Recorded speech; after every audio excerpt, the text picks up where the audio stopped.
Tcharam! Professora Mônica aqui. Gente, não por acaso, e não que vocês tenham necessidade para saber, mas quero começar a aula falando que este vai ser o último livro.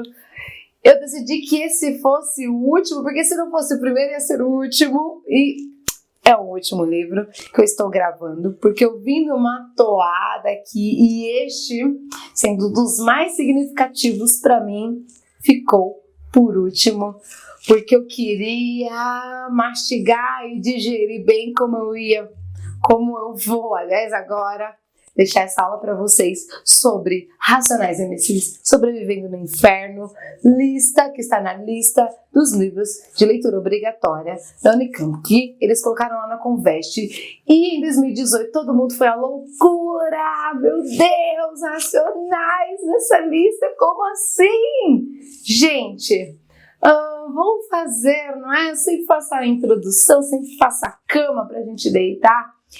Nessas aulas todas, vocês perceberam como que é meu jeitinho, né? E vou começar falando pra vocês que eu tenho, pra mim isso é uma sorte. Tenho a sorte de ser da década de 80. Eu nasci bem no começo da década de 80, sou de 82. E tenho muito forte na minha memória, já quando eu estava entrando na adolescência, os meus 11, 12 anos, quando Racionais despontaram. Aquela música Homem na Estrada, fim de semana no parque. Pra mim, eu tinha uma impressão que aquele era um barulho de lata. Eu lembro que a gente, na nossa época, tinha lata de óleo. A gente pegava a lata de óleo, um pau e ficava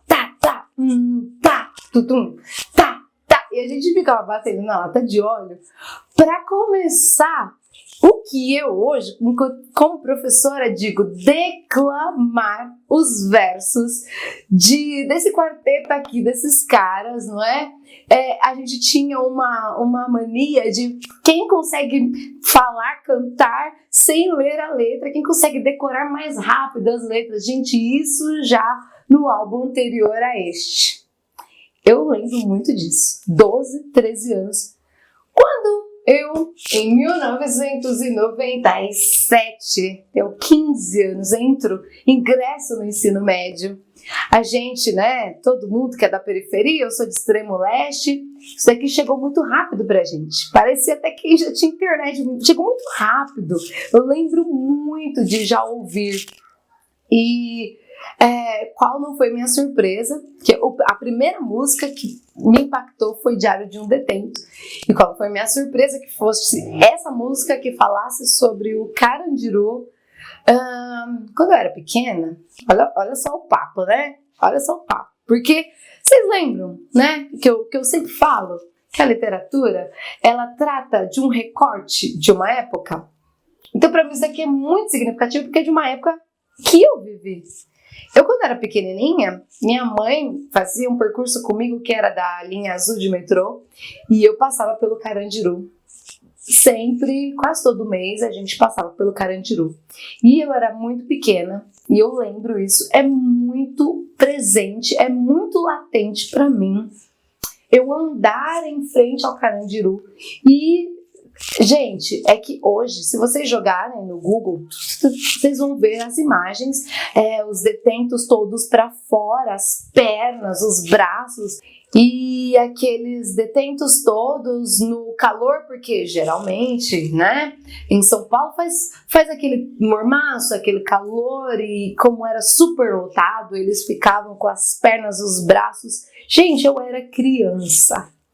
E eu fazia muito esse percurso e eu lembro que eu ficava espantadíssima, porque vocês, como eu estava dizendo, vocês jogam no Google e vocês veem essas imagens, mas se você tivesse passado de verdade em frente, não é só visual, mas foi pra gente uma experiência auditiva muito estarrecedora, porque eram gritos, eram pedidos de socorro, e eles ficavam e xingavam e mexiam com as pessoas, e eu pequena, muito assustada, toda vez que passava, ficava muito assustada, né?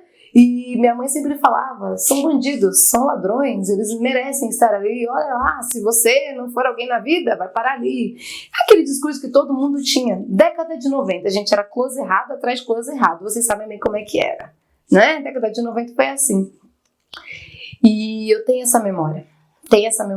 Quando, aliás, década de 80, porque quando eu passava no Carandiru, eu era pequena, década de 80. Década de 90, eu tenho 15 anos e eu ouço essa música e eu tenho, é como se fosse um raio-x do que foi aquilo por dentro, que eu não imaginava como era por dentro, não é?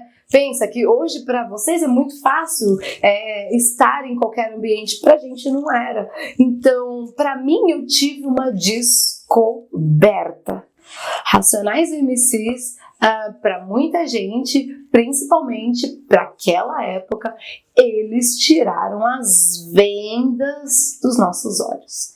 Eles trouxeram, eles colocaram assim em voga aquilo que muita gente não sabia que acontecia ou que fingia não acontecer. Por isso que eu já pontuei aqui. Sobrevivendo no Inferno é uma obra avant-garde. Eles são vanguardistas, eles são também radicais e eles são uma obra-prima, gente, porque eles são extremamente, e eu falo sempre significativo para mim, mas são para a história da literatura brasileira como um todo, principalmente nesse viés contemporâneo que é o que a gente está falando aqui. A gente tem um professor e pesquisador muito importante do nosso tempo, o Silvio Almeida, que fala sobre o racismo estrutural. E hoje vocês, estudantes, sabem dissertar sobre isso, vocês conhecem Djamila Ribeiro falando sobre o lugar de fala, a Angela Davis que fala sobre colorismo. Gente, a gente tem tanta informação sobre isso, e eu lendo vários artigos, tem uma filósofa chamada Luanda Julião, que ela tem um artigo, joga lá no Google, você vai ver. E ela fala sobre o período histórico dessa obra. Ela conta que em 95, depois de Fernando Henrique Cardoso, não é? Você tem instituída aquela política neoliberal e se reafirmava culturalmente que o racismo não existia no Brasil. Não, o racismo não existe. Ela faz, inclusive, um desenho no seu artigo, conta que dentro das escolas, inclusive, as questões de racismo, as questões do povo negro não eram tratadas como hoje a gente trata. Os estudantes mal sabiam se defender, os estudantes negros mal sabiam se defender sobre o racismo, porque era uma coisa velada. Não existe isso não, gente, isso daí é balela. Era como se a gente tivesse realmente, como eu disse antes, uma venda nos olhos. E as coisas não estavam ali dissecadas. A gente não sabia tudo o que estava acontecendo. Precisou que 4 caras, que já tinham passado uma juventude já, eles já estavam chegando numa maturidade já, inclusive maturidade artística, precisou que esses 4 jovens se reunissem. E eles são de cantos diferentes, não é? Zona Norte, Zona Sul, e confrontassem as suas realidades e mostrassem, gente, nós vamos fazer aquilo que os caras fizeram lá na década de 60 nos Estados Unidos, aqueles movimentos negros, vieram com aquela retomada de conquista do espaço do negro dentro da sociedade. E olha só, vou começar a pegar sim no livro, gente, ó. Como uma Bíblia, como um pregador que vai falar e fica assim com a sua Bíblia. Professor Acauã, ele é professor da Universidade de Pernambuco. Ele decide colocar em uma obra, acompanhando as letras, resolveu publicar a ideia dele e gente, incrivelmente coloca o sobrevivendo no inferno no patamar que ele precisa. Por quê? Porque, inclusive, como eu estava citando o artigo da Luanda e agora do professor Acauã, eles dizem que por conta do que os Racionais fizeram, a gente tem um movimento nos anos 2000 de muita gente começar a pesquisar esses movimentos periféricos e estudar o que é o discurso dos Racionais, o que eles têm a dizer.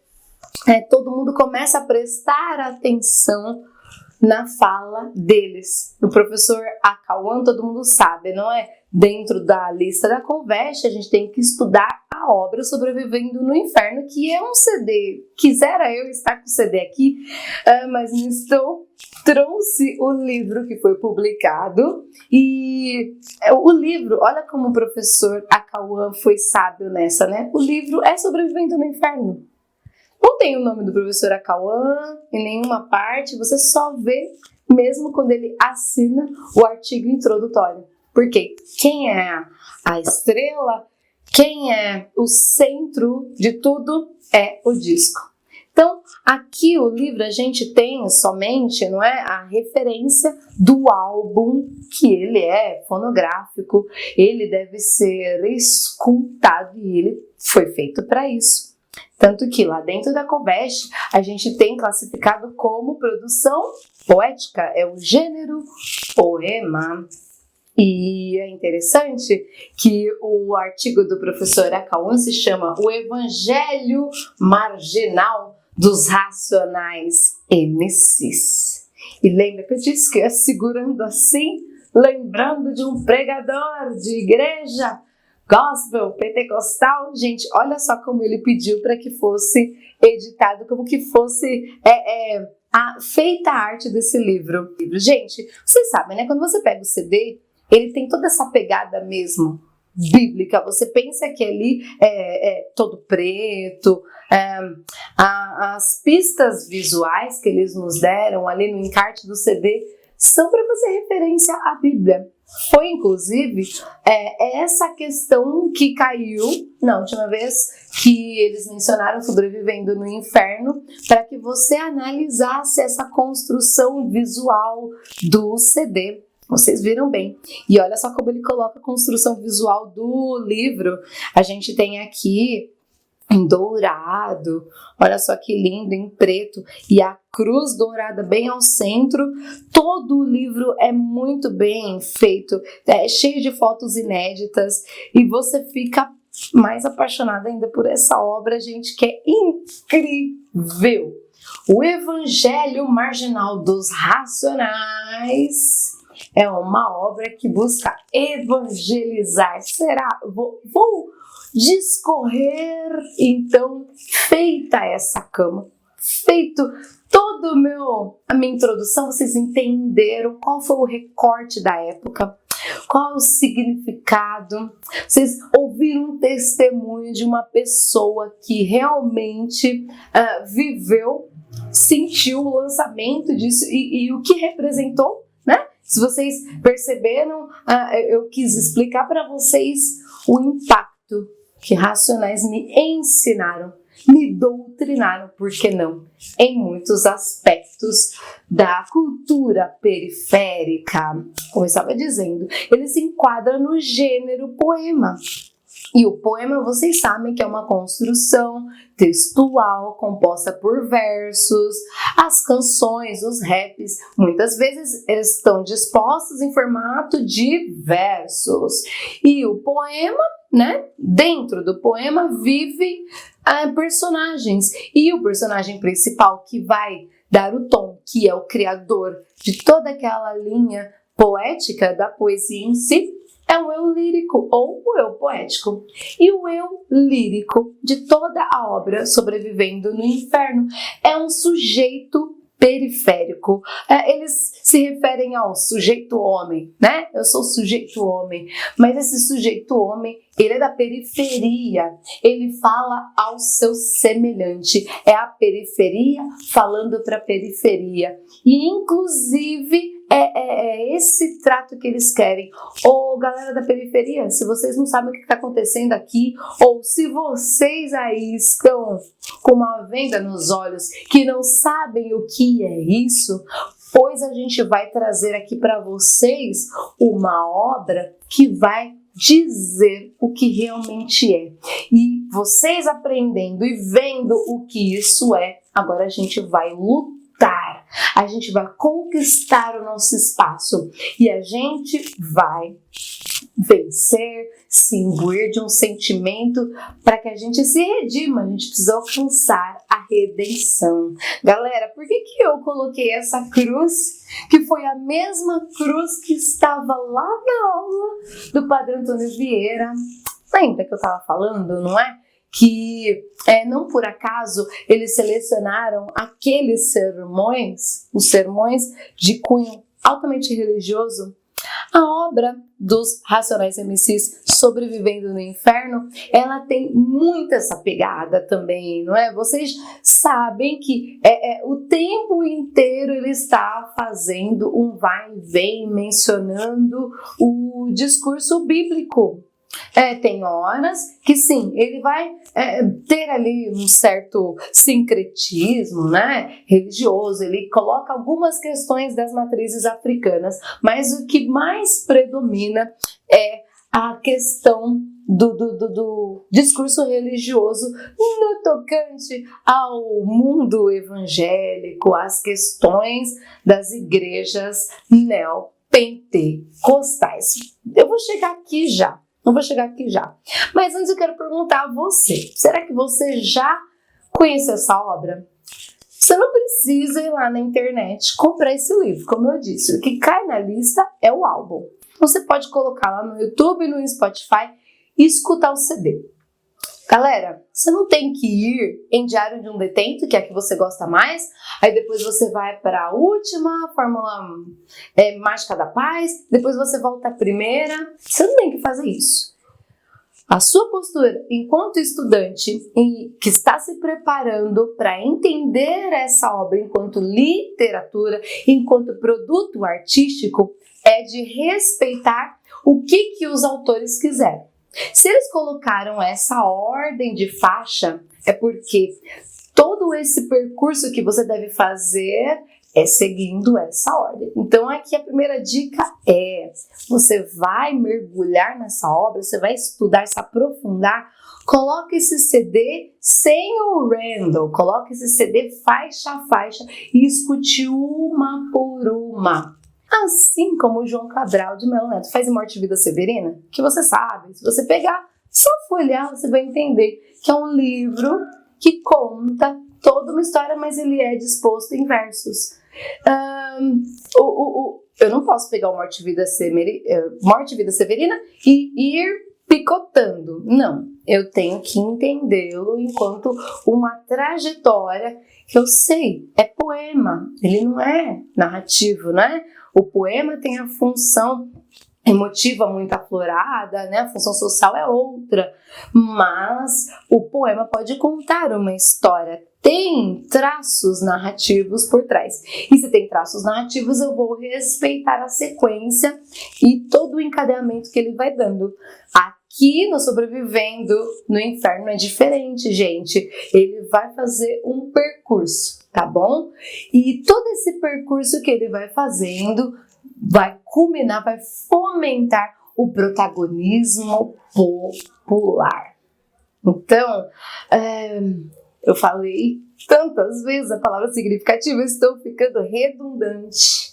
Mas é essa uma das principais importâncias, né? Eu vou amarrar aqui o que eu estava começando, quando vários pesquisadores dizem que essa obra aqui está sendo muito estudada e muito estudada depois dos anos 2000, que é justamente por conta desse protagonismo que vem da base, da periferia, que é justamente o que eles estavam pisando e buscando. Eles queriam que a periferia acordasse, que a periferia se mexesse.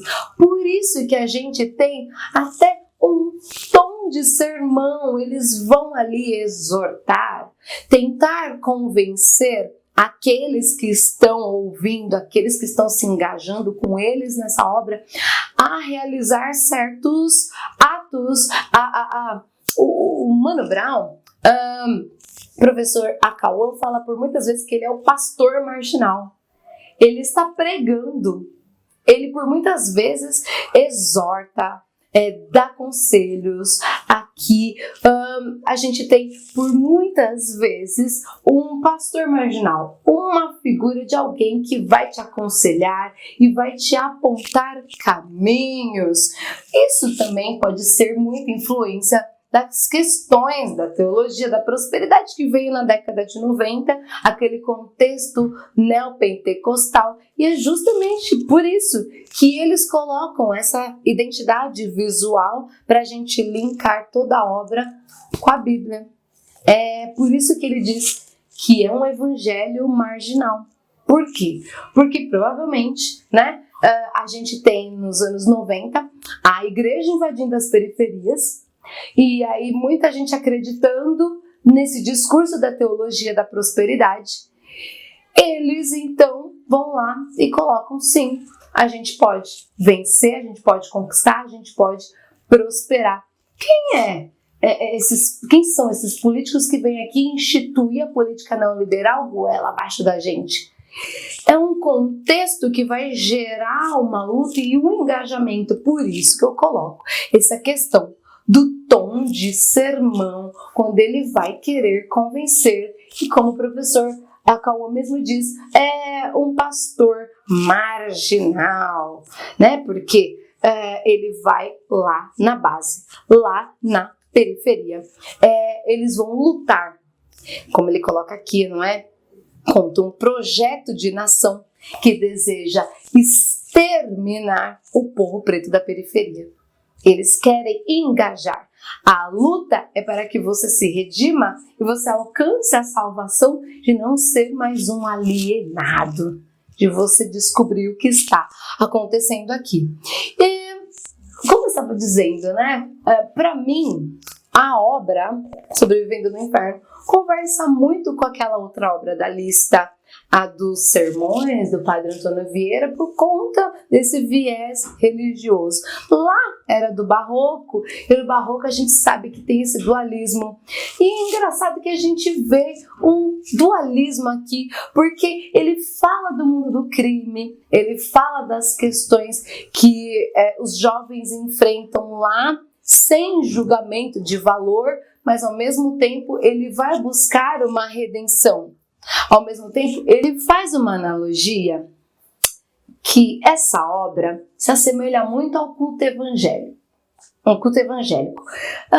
Ele faz aqui o quarteto, Mano Brown, que é o pastor, e os outros podiam ser os diáconos, os presbíteros, aqueles que encaminham o culto juntamente com ele. Eles fazem um culto e eles têm ali nesse CD um ritual. Por isso que eu disse a vocês, por favor, não anda pulando faixa, ou não vai primeiro para a faixa que você gosta e para outra.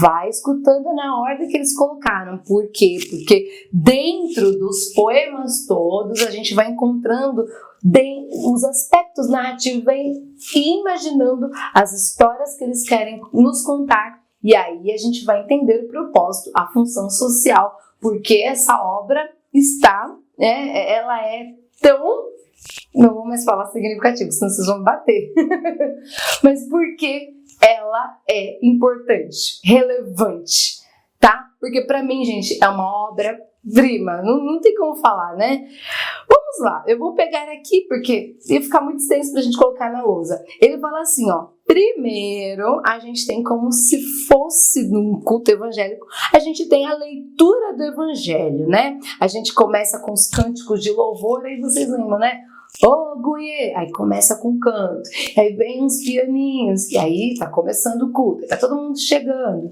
E aí começa a leitura do evangelho marginal, que é o Gênesis. Aquela primeira música, aquela primeira leitura, ela que acaba com a gente, né, gente? Deus fez o mar, as árvores, as crianças, o amor. O homem me deu a favela, o crack, a trairagem, as armas, bebidas, puta. Eu tenho uma Bíblia velha, uma pistola automática, um sentimento de revolta e tô tentando sobreviver no inferno. E aí começa capítulo 4, versículo 3. Como se você estivesse num culto evangélico. Abram as Bíblias, abram aí no Evangelho segundo Racionais, capítulo 4, versículo 3. E você vai ter a principal mensagem, que é o primo preto. 60% dos jovens de periferia sem antecedentes criminais já sofreram violência policial. E aí, os brothers que estão ali no culto vão lá e mete o teclado. Pam! Cria um clima de tensão. Você já sabe o que vem aí por aí. Vai vir exortação. E depois, né, vocês perceberam que o nome da faixa, capítulo 4, versículo 3, depois o que vem é como se fosse mesmo um culto. É a mensagem, ele coloca aqui pra gente, é o pregador do proceder. Ele vai dizer como é que o diabo ele se infiltra dentro da periferia, como ele age aqui com a gente e como nós temos que proceder diante disso. Logo após, né, dessas próximas faixas que eu falei do começo do disco, vem o momento dos testemunhos. Vocês lembram ali da figura do Guina? Essa música que é uma das maiores do álbum, que ele vai contar a história do Guina, funciona muito como se fosse um testemunho. Eu vou ouvir a história de um dos camaradas e vou tentar aprender com a história dele, assim como quando nós estamos num culto evangélico, a gente tem essa postura. Aconteceu isso, E aí, depois, a gente tem a pregação, ou a mensagem central, que é quando entra, Diário de um Detento. E é super interessante saber, né, que o eu lírico, aliás, escrevi aqui, mas é muito interessante também pontuar que o eu lírico está em primeira pessoa. A predominância de todos os poemas, de todas as faixas, é do eu, é da primeira pessoa. O que narra, né, atrás desses textos poéticos, a história que é contada é por um eu. É muito significativo isso, gente, porque é a pessoa que viveu aquilo e que tem, como a gente diz hoje, por conta da Djamila Ribeiro, o lugar de fala. Além de ter esse lugar de fala, essa propriedade no assunto, eu quero emancipar, eu quero conquistar e eu quero mostrar para os meus semelhantes.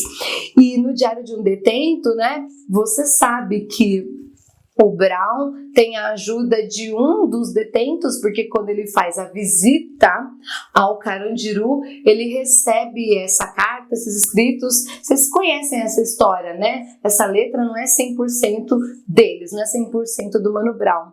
Essa letra vem de um dos detentos e ele representa todos os detentos ali e conta sobre o massacre.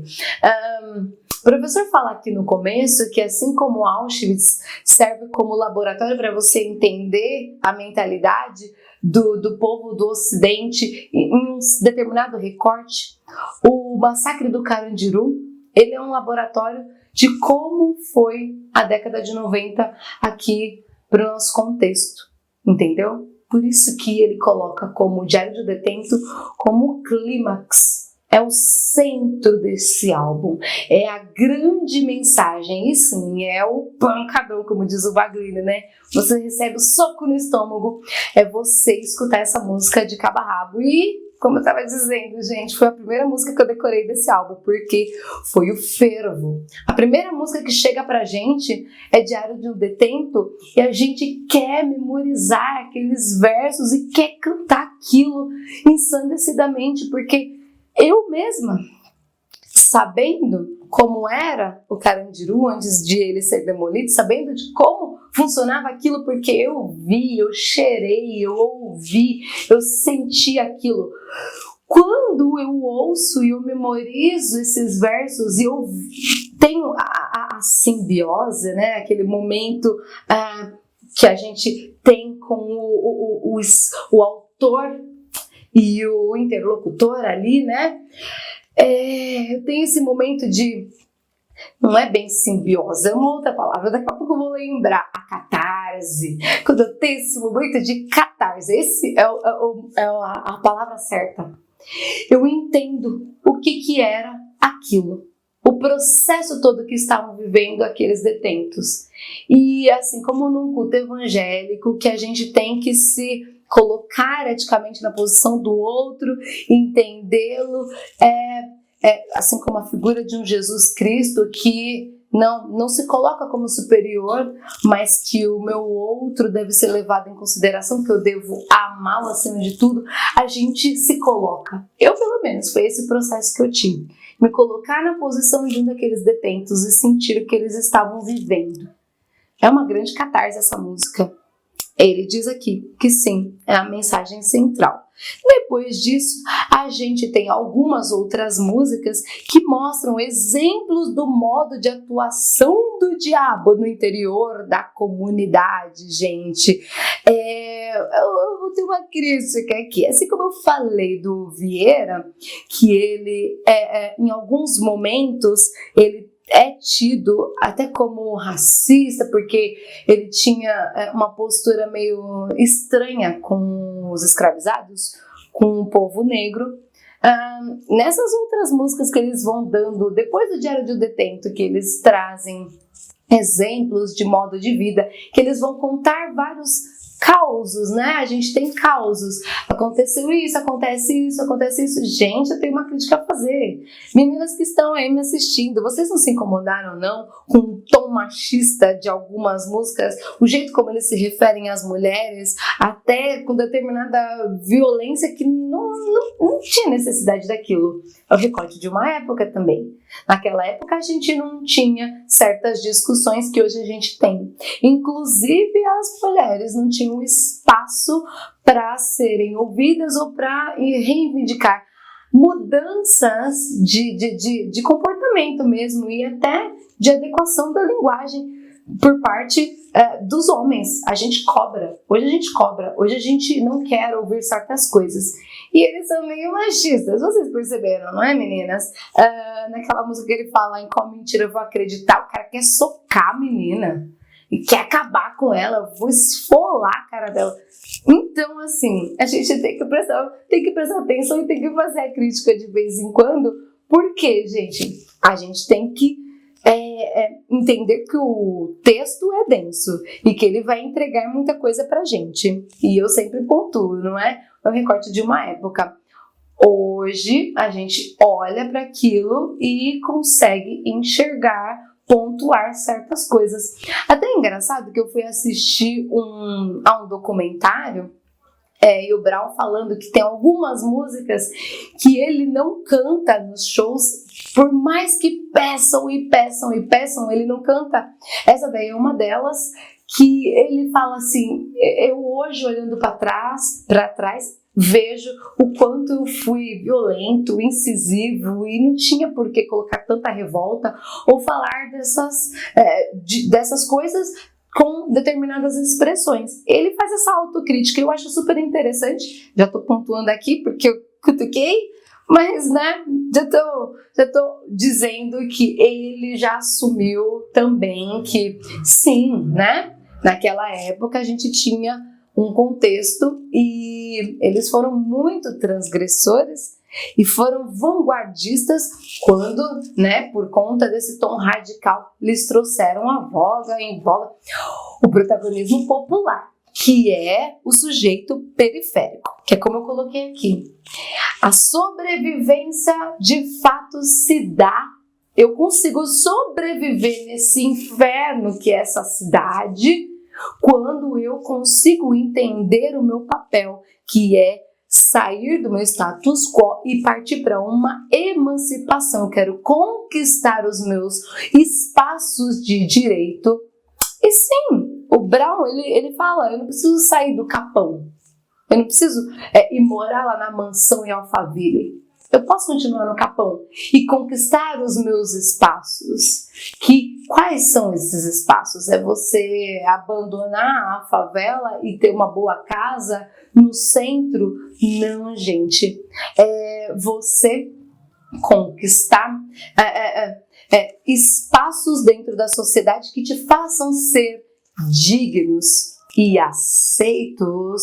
E olha só, no final ele diz que eles fazem uma autorreflexão, que eles vão ser verdadeiros portadores da centelha divina, que é o grande salve. Os caras, num tom muito orgânico, conseguem mostrar pra gente: olha, tira essa venda dos seus olhos, enxerga como que é a verdade, enxerga que nós somos marionetes de um sistema, vê como é que é esse sistema, por que o humano tá ali no Carandiru. Ele não é, como minha mãe me dizia, só um cara que não estudou, que fez a coisa errada, que foi para o mundo da criminalidade e mereceu estar ali. Ele é fruto de um projeto político que quer exterminar um determinado nicho, que a gente sabe bem o que é, quem são eles, o fruto de que são eles. Então, gente, por favor, vamos dar o devido valor e entender, sim, que dentro da literatura, essa obra, ela alcançou um patamar que, gente, a gente tem aqui, ele fala, não é? Que até Chico Buarque, Caetano Veloso fizeram críticas positivas, que falaram, olha, do Sobrevivendo no Inferno para trás era uma coisa, Sobrevivendo no Inferno para frente é outra. Inclusive a música brasileira muda, porque eles trouxeram uma sonoridade americana, eles trouxeram o jeito de samplear muito legal, não é? Mas a forma de construir o seu discurso, a forma de construir a sua poesia, eu ainda nem mencionei, né? Devia ter mencionado quando eu fui falar aqui do tom do sermão, que as metáforas e as hipérboles que eles colocam aqui são incríveis. Se eles colocarem trechos de música aqui, por favor, analise bem se existe aí uma hipérbole bem desenvolvida, uma metáfora, porque a conotação é trabalhada aqui de forma arrebatadora. O tom poético aqui é uma rajada de PT, como eles falam, uma bala que te atravessa o peito. E por isso que é um divisor de águas, não só na música brasileira, mas na produção literária, poética como um todo.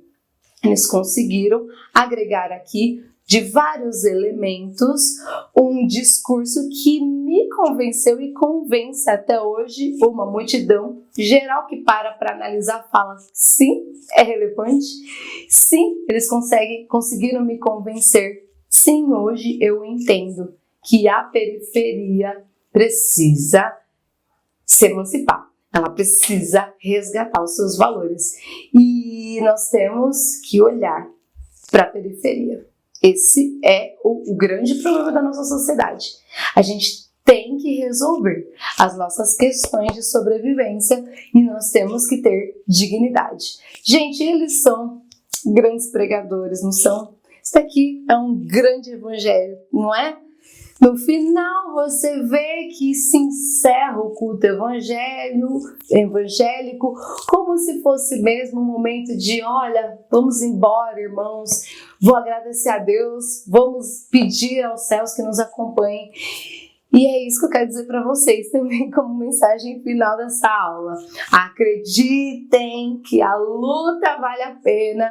E nunca abandonem essa obra, que ela é atemporal. Ela vai nos ensinar, não só por conta de uma lista de vestibular, mas ela vai nos ensinar aí para a vida inteira. Tá bom, gente? Até mais!